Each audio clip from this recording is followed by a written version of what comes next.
guys, how's it going? So we're working on a fun off-site project today. We're actually at the church where Aaron and I go, and we're going to be planting up a couple of huge containers. So they recently have redone this whole front area, and these containers, there's one on the other side as well. They used to flank the door. Like if we walk right in here, they used to sit right on the concrete right here. But they've recently put in this really nice awning just to protect everyone who's coming in, you know, from rain and snow that's coming here very soon.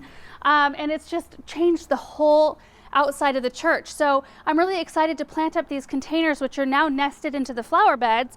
And these are massive. So these actually came from the garden center. I think my mom actually, and I think she brought these up here, and we've planted them several times. But these took about 14 to 15 cubic feet of soil to fill. And you know, you could on something like this, like plants, especially those plants that you're putting in containers, do not need that huge of a soil reservoir unless you're planning on keeping like a large tree, or if, you know, I'm using a fluffy arborvitae today as my centerpiece. If I was planning on keeping this in as a centerpiece for a long time, I would definitely recommend filling it all the way with soil. That way you have the reservoir. Also, I do want to mention that we are right on a really busy road, and it's right during harvest time, so there are huge trucks and tractors just like flying in front of me right now, like a truck full of onions. There goes another one. So it's really, really loud right now. Anyway, back to this. If you're just doing annuals, you know, like annual grasses and pansies and things like that, you could definitely put like some old plant cans turned upside down or some kind of filler in the bottom of here, because you just don't need that much soil. I mean, that's an enormous amount, but it does help with insulating the roots. It helps retain extra moisture. We did run drip already through the bottom of these containers. So it comes up right here. And then I just made sure, because this is so large, I kind of wanted to split it into quarters here. There's kind of a visual. I wanted one gallon per hour emitter per quadrant. And I think that we got it. It's really nice to use. These are Rainbird stakes, and you slide these onto the tubing before you put your emitter on. That way you can easily stake it right exactly where you want it to go. So we always start usually with 1/2 or 1 gallon per hour emitters and then adjust from there. And it's just going to hook right into the existing drip system that's in this flower bed. But I do want to add some slow release fertilizer in. And since we're doing quite a number of perennials here, I'm going to use Biotone. And I'm just going to sprinkle some and work it in with my hands. Okay, and then I'm going to create a well for my fluffy arborvitae. And I think this is a fun choice because, you know, I could go with a juniper or even just a regular green arborvitae, but you know, there's a green grass, there's some Rosa Sharons that are green. I just thought it would be fun to do something that had a lot of color. And this fluffy is definitely gonna show up. Okay, so I think that that's a big enough well. I did want to address the size of this arborvitae, because we just did a video kind of highlighting this plant when I planted it in my own garden. And I told everybody in that video that this grew 2 to 3 feet wide, because that is what this tag says. And then we looked up on their website and it said that it grew 5 to 10 feet wide. And so I contacted the grower, and they confirmed that it actually grows 3 to 6 feet wide. So everyone was wrong. And we've all made sure to get it right. In fact, they're printing new tags so that no tag will have the incorrect width. But I just thought I would mention that. So in case you were planning on picking up one of these for your garden, you would know exactly how wide it gets. And they do grow anywhere from 5 to 10 feet tall. You can see that this plant is not very root bound. It's got a nice healthy root system. In fact, I probably don't even need to tease these roots at all. It's kind of a common misconception that you need to break the root ball as much as like maybe I even used to think. But the more I've talked with, you know, people, growers especially, unless it's severely root bound, you really don't need to worry so much about it. Okay, I made that well too deep. That's unusual. Usually I have to take out more. Okay, and then before I pack it in with soil, I want to make sure that I like it from every direction. I'm gonna stand back real quick. Oh, that is so pretty. I was a little worried that it was gonna look small. And of course, you know, these pots are massive, but that looks really nice, especially from this direction. You should look from this side. It's glorious. This is how everybody walks up to the front doors.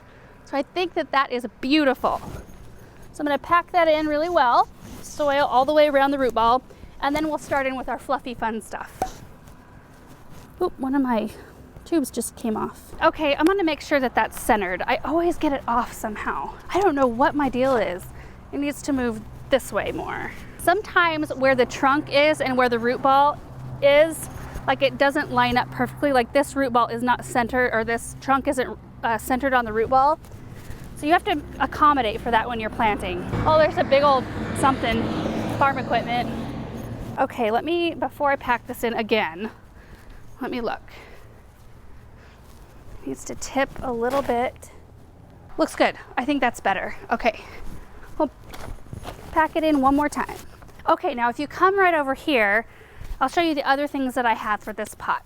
And I'm not sure exactly how I'm gonna put it together, but we've got some Hidcote Superior Lavender, Dichondra Silver Falls for a nice spiller. We've got Tapestry Mix Pansies.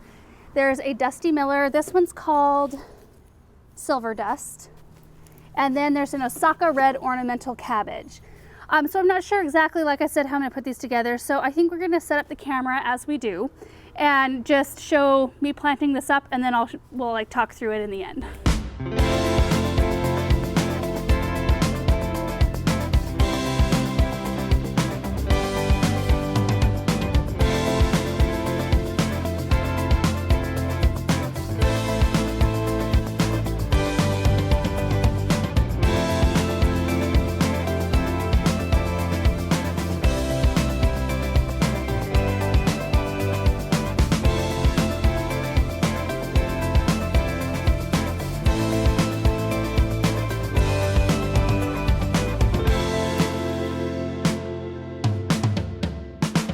They're all done, and I think they turned out really pretty. I was actually kind of nervous. When we got here, I took a look at the size of the pots, and then I thought, oh no, did I bring enough stuff to fill these up? And I did. So I'm really happy about that. I don't think I mentioned that the Fluffy Arborvitae is a zone 5 through 8. It's usually the rule of thumb to choose an evergreen or any plant that you're trying to winter over in a container, to choose one that's rated 2 zones lower than your current growing zone, so you have a little buffer for wintertime temperatures. And we do garden in a zone 5. This is a zone 5, but this is a massive container. It's also up next to a building, and we do make sure to keep them on a watering schedule even throughout the winter, and I have pretty good luck wintering things over that way. So I just did want to mention that. And I don't plan on keeping these in here for too awful long. Like, we'll have them in here fall through the winter months, maybe for the spring planting, and then we'll probably pop them out and put them in the landscape and do something fresh in the pots. The next thing, the Hidcote Lavender, I did 3 of those in each container, and they are looking pretty. They actually do need a little water. I haven't watered these in yet. And these will just kind of sit here. They won't like put on any extra growth, but they all have fresh blooms coming out, and these usually bloom through a good hard frost. So I just thought this would be kind of a fun, different plant to have in a fall container. And then I did 3 of the Osaka Reds that are just kind of divided into thirds, and 3 of the Dusty Miller that gives us that really bright icy blue.